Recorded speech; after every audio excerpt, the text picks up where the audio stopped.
अस्सलाम वालेकुम। Combination permutation, पहले मैं आपको बता दूं कॉम्बिनेशन होता क्या है और फिर उसके कुछ क्वेश्चंस करेंगे हम। फिर मैं आपको बताऊंगा परमुटेशन क्या होता है, फिर उसके कुछ क्वेश्चंस करेंगे। कॉम्बिनेशन और परमुटेशन दोनों अलग अलग चीजें हैं और डिफरेंट सिचुएशंस पर ही इस्तेमाल की जाती हैं। तो अक्सर बच्चों के इसमें कंफ्यूजन रहती है कि कौन सी फार्मूलाज किस केस में यूज करने हैं। ठीक है, तो पहले कॉम्बिनेशन देखते हैं क्या होता है। कॉम्बिनेशन का एक्चुअली मैथमेटिक्स में मतलब है सिलेक्शन। तो सिलेक्शन आप कहाँ करते हैं? आप जब टीम बना रहे हो कोई, तो भी आप सिलेक्शन कर रहे होते हैं। आप कोई ग्रुप बना रहे हो तो भी आप सिलेक्शन कर रहे होते हैं। आप कोई कमेटी बना रहे हो तो भी आप सिलेक्ट कर रहे होते हैं लोगों को। तो लोगों को सिलेक्ट करना हो तो कॉम्बिनेशन कहलाता है। कैसे सिलेक्ट करते हैं आप लोगों को? फॉर एग्जाम्पल 3 लोग हैं, अली, बाबर और शम्स। इन तीनों में से आपने दो दो के ग्रुप बनाने हैं। तो आपके पास बहुत सारी पॉसिबिलिटीज हैं। आप अली और बाबर को भी ले सकते हैं, अली और शम्स को भी ले सकते हैं, बाबर और शम्स को भी ले सकते हैं। अली और बाबर, अली और शम्स, और बाबर और शम्स। अब आप कहेंगे अली और बाबर को तो ले लिया, बाबर और अली का ग्रुप भी बनाओ। तो ये पॉसिबल नहीं है क्योंकि ये डिफरेंट नहीं है ना। अली और बाबर और अली एक ही बात है, एक ग्रुप में दोनों लोग हैं। तो नंबर नेम आगे पीछे करने से कोई फर्क नहीं पड़ रहा।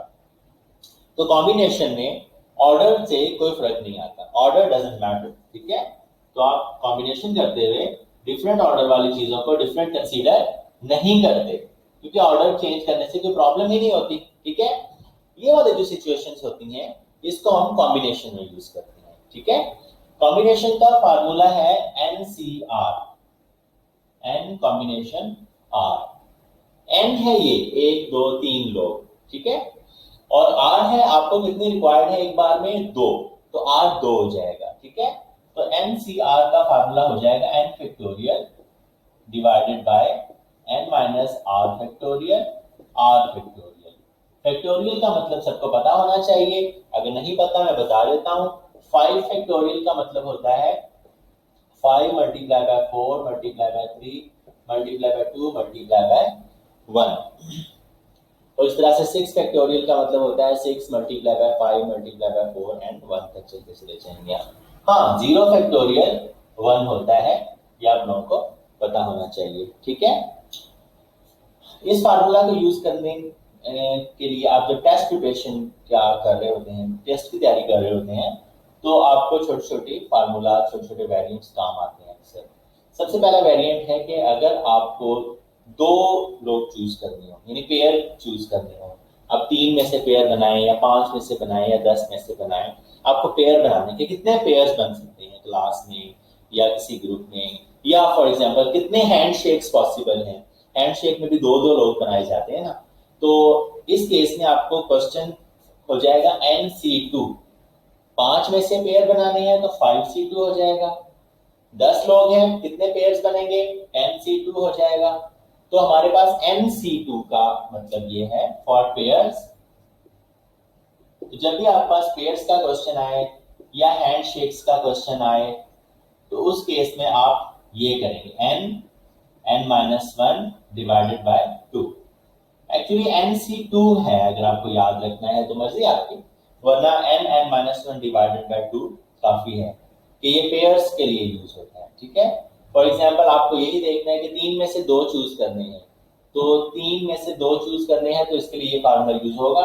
n क्या है? 3, तो आप यहाँ 3 रखें और 3 माइनस 1 2 हो जाएगा डिवाइड बाय 2, तो 3 आंसर आएगा 1 2 3।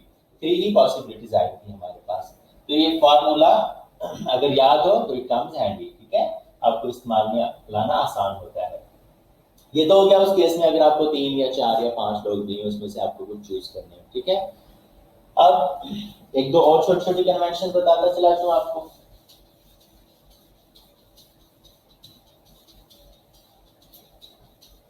देखें, अगर 5 लोग हैं, 5 ही चूज करने हैं NCN, तो एक ही पॉसिबिलिटी है 5 के 5 चूज कर लें आप, तो n से n is always equal to 1, कुछ करने की जरूरत नहीं।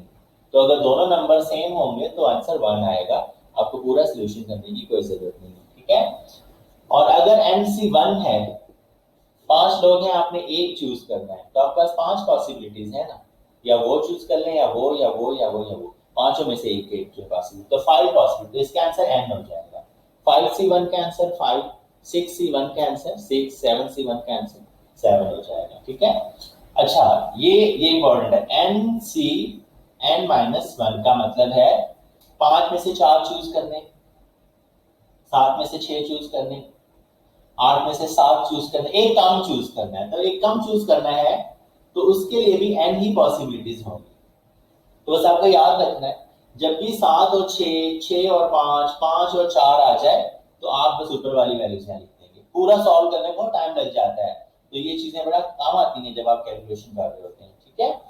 और NC0 हो तो आपने कोई चूज नहीं करना है, कुछ भी चूज नहीं करना है, उसका आंसर 1 होता है, ठीक है। NC0 is equal to 1। ये कहाँ इस्तेमाल होता है? ये मुख्तलिफ जगह होती हैं, जैसे आपके पास 5 रेड बॉल्स हैं, 3 ब्लैक बॉल्स हैं, 4 येलो बॉल्स हैं, आपने येलो चूज ही नहीं करनी है, सिर्फ ब्लैक और रेड चूज करनी है, तो येलो के लिए फिर 0 कंसीडर होता है कि NC0, लेकिन उसका आंसर 1 हो जाता है। वो क्वेश्चन आएंगे फिर हम डिस्कस कर लेंगे, ठीक है। तो ये चीजें आपके काम आती है, सही है। आगे चलते हैं। अब तक आपने डिस्कस किया एक ही ग्रुप में से आपने 3 लोग चूज करने हैं, 2 लोग चूज करने हैं, लेकिन अगर 2 ग्रुप हो, 3 ग्रुप हो, 4 ग्रुप हो, जैसे मैंने अभी आपसे जिक्र किया कि आपके पास 4 येलो बॉल्स हैं, 3 ब्लू बॉल्स हैं और 5 रेड बॉल्स हैं, तो अब आपने जो है एक यहां से लेनी है, 2 यहां से लेनी है, 3 यहां से लेनी है, या एक लेनी है, या 2 लेनी है, कुछ भी पॉसिबल है, ठीक है। तो उस केस में आपके पास फार्मूला हो जाएगा N1CR1, 4 में से 2 मल्टीप्लाई बाय N2CR2, 3 में से 2 मल्टीप्लाई बाय N3CR3, 5 में से 2, या कुछ भी, तो आप मल्टीप्लाई करते चले जाएंगे इनको, ठीक है। तो फॉर एग्जांपल इसी क्वेश्चन को करें, 2 चाहिए सब में से, 2 येलो चाहिए, 4C2 और 3C2, 2 ब्लू हो जाएंगी और 5C2। लेकिन अगर रेड आपको 3 चाहिए तो फिर आप यहाँ पे 3 लिख देंगे। अगर आपको रेड चाहिए नहीं, सिर्फ येलो और ब्लू चाहिए, तो फिर 5C0 लिख देंगे, वो 1 हो जाएगा, फिर इसको आप सॉल्व कर सकते हैं, ठीक है ना। तो और अगर 1 चाहिए फिर तो आसान है, फिर तो वैसे आसान है, 1 1 1, 4C1 4 हो जाता है, 3C1 3 हो जाता है और 5C1 5 हो जाता है। लेकिन अगर आपको एक चूज करनी है तो आंसर n ही रहता है, तो इसको मल्टीप्लाई करेंगे, 4 टाइम्स 3 12, 5 60 टोटल पॉसिबिलिटीज आ जाएंगी आपके पास, ठीक है। तो इस तरह से इसके कॉम्बिनेशन के क्वेश्चंस आते हैं। 5 क्वेश्चंस कराऊंगा मैं आपको सॉल्व, ठीक है। ये इसकी जो वीडियो की डिस्क्रिप्शन है नीचे, उसमें आप अगर देखना चाहेंगे तो वहाँ पे 5 के 5 क्वेश्चंस लिखे हुए आपको नजर आ जाएंगे। वैसे मैं पढ़ता जा रहा हूँ, आप फिर क्वेश्चन देखते चले जाएंगे। पहला क्वेश्चन है, everybody in a room shakes hands with everybody else.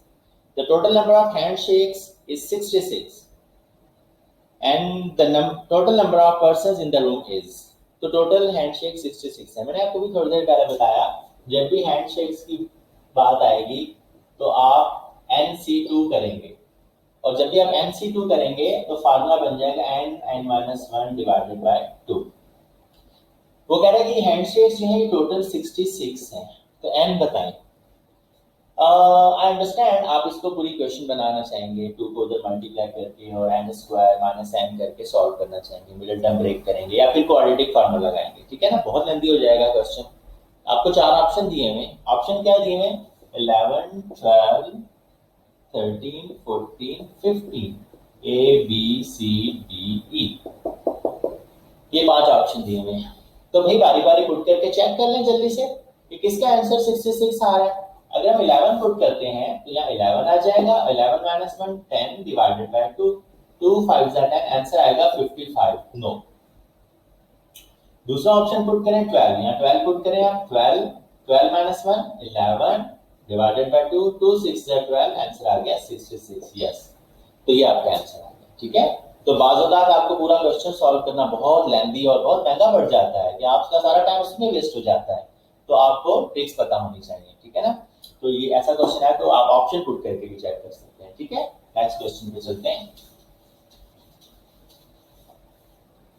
A box of transistors contains 4 that are defective and 5 that are non-defective. How many ways can an inspector choose 5 transistors so that 4 are defective? तो आपने 5 transistor choose करने हैं total, और आपके पास transistor में 4 defective हैं। अगर मैं डिफेक्टिव को लिख लूँ D तो 4 डिफेक्टिव हैं, और अगर मैं नॉन डिफेक्टिव लिख लूँ N तो 5 नॉन डिफेक्टिव हमारे पास ट्रांजिस्टर्स मौजूद हैं। आपको टोटल 5 ट्रांजिस्टर चूज करने हैं, ठीक है। टोटल 5 ट्रांजिस्टर चूज करने हैं, कुछ इसमें से होंगे कुछ इसमें से होंगे, लेकिन उसकी कंडीशन है कि 4 डिफेक्टिव हो।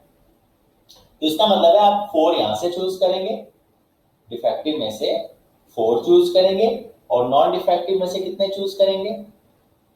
टोटल 5 चूज करने हैं ना आपको, तो 4 आपने यहां से चूज कर लिए तो बाकी एक ही बचा ना, तो आप इन नॉन डिफेक्टिव में से एक ही चूज कर सकते हैं। तो कंडीशन खुद ही बन गई, ठीक है। तो 4 में से आप 4 चूज करेंगे और 5 नॉन डिफेक्टिव में से आप 1 चूज करेंगे, ठीक है। ये आपका आंसर आ जाएगा। इसको सॉल्व कर लेंगे आप। अब देखें फिर आसान हो गया ना क्वेश्चन। 4C4 आंसर 1 है और 5C1 आंसर 5 है, तो आपको ज्यादा लंबे उसमें जाने की जरूरत ही नहीं है कैलकुलेशन में, तो आंसर आपका 5 आ गया। तो 5 डिफरेंट पॉसिबिलिटीज हैं आपके पास सॉल्व करने के लिए। क्वेश्चन नंबर 2 हो गया आपका, ठीक है। क्वेश्चन नंबर 3 पे चलते हैं। क्वेश्चन नंबर 3 है, a box contains 2 green balls, 3 red balls, 1 black ball. 2 green balls, 3 red, 1 black. 3 red, 1 black, ठीक है। और क्वेश्चन कह रहा है 3 balls are picked at random. In how many ways this can be done if an equal representation is desired? Equal representation आपको चाहिए, यानी एक जितनी हो। अब आप 2-2 तो नहीं ले सकते क्योंकि ये है ही एक, 3-3 भी ले सकते, ये 3 है, ये 2 है, ये 1 है, 3-3 कैसे आएंगी? एक-एक ले सकते हैं आप। उसने कहा नहीं है, उसने कहा इक्वल रिप्रेजेंटेशन चाहिए। अगर ये भी 2 होती तो फिर 1-1-1 पे अलग करना पड़ता और 2-2-2 पे अलग करना पड़ता है इस क्वेश्चन को, फिर उन सबको कंडीशंस को पॉसिबिलिटीज को ऐड कर देते हैं आप, ठीक है। तो अभी 2 में से भी एक चूज करनी है, इक्वल रिप्रेजेंटेशन है, 3 में से भी एक चूज करनी है और 1 में से भी 1 चूज करनी है, ठीक है। तो 2C1 2 हो जाएगा और 3C1 3 हो जाएगा और 1C1 1 हो जाएगा। तो टोटल 6 पॉसिबिलिटीज हो जाएंगी आपके पास 3 बॉल्स चूज करने की, 2 ग्रीन, 3 रेड और 1 ब्लू में से, ब्लैक में से, ठीक है। क्वेश्चन नंबर 3 हो गया। क्वेश्चन नंबर 4 देखेंगे हम। क्वेश्चन नंबर 4 कह रहा है how many committees of 5 members each can be form from 8 men and 4 women। 8 men और 4 women में से आपने कितने लोगों की कमेटी बनानी है? 5 मेंबर्स की कमेटी बनानी है। कितनी कमेटीज पॉसिबल है, लेकिन आगे कंडीशन है if a particular woman is always included, one woman is always included. देखिए ये थोड़ा सा ट्रिकी क्वेश्चन है। इसमें बच्चे पता है क्या करते हैं? बच्चे करते हैं 1 वुमन यहाँ से ले ली और बाकी जो है 4 लोग यहाँ से ले लिए। इसका मतलब है एक ही वुमन रहेगी, बाकी सारे मैन होंगे। ऐसा तो उसने कहीं नहीं कहा है। हो सकता है बाकी भी वुमेन हो, एक वुमेन खास पर्टिकुलर है वो होनी ही चाहिए, उसके अलावा जो भी हो उसने ऐसा कोई मेंशन नहीं किया है। अब हम इस पूरे क्वेश्चन को डिफरेंट ग्रुप में डिवाइड कर देंगे। एक वुमेन अलग कर लेंगे हम, ठीक है। 1 वुमेन अलग कर ली, उसमें से एक ही चूज करनी है क्योंकि वो एक है, एक ही चूज करनी है, उसकी एक ही पॉसिबिलिटी बनेगी, ठीक है। अब आपके पास बाकी 8 और 3 वुमेन बच गई हैं, तो 11 लोग मजीद बच गए हैं आपके पास, ठीक है ना। उन 11 लोगों में से आपने कितने मजीद चूज करने हैं? 4 मजीद चूज करने हैं, ठीक है। तो अब 5 पूरे हो जाएंगे। तो वो जो एक स्पेसिफिक वुमेन थी वो भी आ गई, और उसके अलावा वुमेन हो मैन हो हमें कोई मसला नहीं, हमने 4 लोग चूज किए बाकी 11 लोगों में से। तो हर बार वो वुमेन तो होगी होगी, बाकी 4 जो भी हो, ठीक है। तो 1C1 का आंसर 1 होता है, और 11C4 के लिए हम सॉल्व करेंगे इस फार्मूला से, NCR n factorial divided by n minus r factorial r factorial. अगर आपको कैलकुलेटर अलाउ हो किसी टेस्ट में साइंटिफिक, तो आप उसमें 11C4 पुट करके इजीली आंसर निकाल सकते हैं। लेकिन आमतौर पर जो टेस्ट होते हैं एंटी टेस्ट जिसमें कैलकुलेटर अलाउ नहीं होता तो आपको ये सॉल्व करना पड़ता है। तो इसलिए आपको अपनी कैलकुलेशन स्किल्स पर भी काम करना पड़ता है। मेरी डिफरेंट वीडियोस मौजूद हैं, उसमें क्विक मैथ्स की टेक्निक्स भी सिखाई हुई हैं और उसमें आपको काम करना पड़ेगा। ठीक है, हमने क्विक मैथ्स बनाए होते हैं, 5 मिनट में 20 क्वेश्चन करने होते हैं, तो आप आहिस्ता आहिस्ता वो करने लग जाते हैं। 20 क्वेश्चन 5 मिनट में होने लग जाते हैं तो आपकी स्पीड बहुत अच्छी हो जाती है। फिर कभी भी आपके क्वेश्चन नहीं रहते पेपर में, वरना आमतौर पर होता है कि आपके क्वेश्चन रह जाते हैं, टाइम पूरा हो जाता है, वो स्पीड की वजह से होता है। तो अपनी स्पीड पे तवज्जो दें। तो 11 फैक्टोरियल हो जाएगा ऊपर, डिवाइडेड बाय 11 माइनस 4 कितना हो जाएगा 7 फैक्टोरियल, और मल्टीप्लाई बाय आर 4 फैक्टोरियल हो जाएगा। ठीक है, यहाँ पे आप क्या करेंगे, 11 को पूरा मत खोलें, सिर्फ 7 तक खोल लें, क्योंकि 7 6 5 तो उसमें भी है, 7 6 7 इसमें भी सब कट नहीं करते हैं, तो आप क्यों खाम 11 10 9 8 7 फैक्टोरियल तक हमने खोल लिया, और इस 7 फैक्टोरियल से इसको हम काट सकते हैं, और बाकी 4 और 3 और 2 और 1 को सेपरेट खोल लें आप। 7 फैक्टोरियल से 7 फैक्टोरियल कैंसिल हो गया। ठीक है, 4 2 सा 8 और 2 से 2 कैंसिल हो गया, और 3 3 सा 9। ठीक है, 11 इंटू 3 33, 33 मल्टीप्लाई बाय 10 330, और ये 1 तो एज इट इज है, 330 आंसर आ जाएगा आपका। तो इस क्वेश्चन में 330 टोटल पॉसिबिलिटीज मौजूद है हमारे पास। ठीक है, क्वेश्चन नंबर 5 देख लें, हमारे आज के लेक्चर का आखिरी क्वेश्चन है। क्वेश्चन नंबर 5 है, there are 5 men and 6 women of an organization available for committee work. 5 men and 6 women. Ji, if a committee is to be formed of 4 people, आपने 4 लोगों की कमेटी बनानी है। ठीक है, in how many ways can a committee form so that it will consist of entirely of men, it consists of entirely of men, सिर्फ men होने चाहिए, 4 लोग चूज करने और मैन होने चाहिए।